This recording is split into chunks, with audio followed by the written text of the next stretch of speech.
Meatballs and militancy. How a Swedish king became the bane of the Ottoman Empire. Sweden's Charles XIII sought refuge in the Ottoman Empire, sparking an intriguing historical episode that ended with significant Turkish contributions to Swedish culture. In July 1709, Sweden's hopes of establishing itself as the main power in northern and eastern Europe came to an end with defeat against Peter the Great's Russians at the Battle of Poltava in what is now Ukraine. This catastrophic defeat for the Swedes would be the start of its decline as a major European power and eventually consign its interests to little beyond Scandinavia. But at the time its king, Charles X, refused to accept all was lost.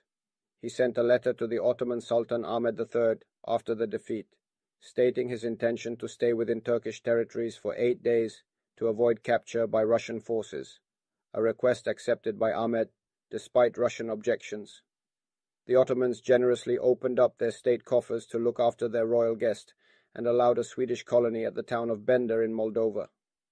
8 days, however, turned into 5 years, during which the Turks ended up at war with Russia, faced the threat of further conflict, and eventually ended with a bloody attempt to send the Swedish king back home.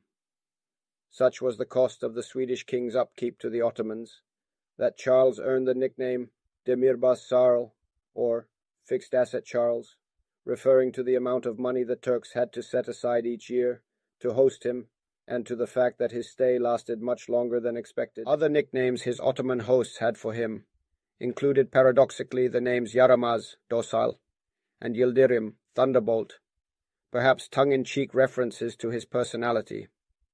For all the violence, Charles's sojourn in the Ottoman Empire would have a lasting impact on Swedish culture, giving the country its word for uproar, or kalabalik, and introducing the Scandinavians to one of their most iconic foods, meatballs.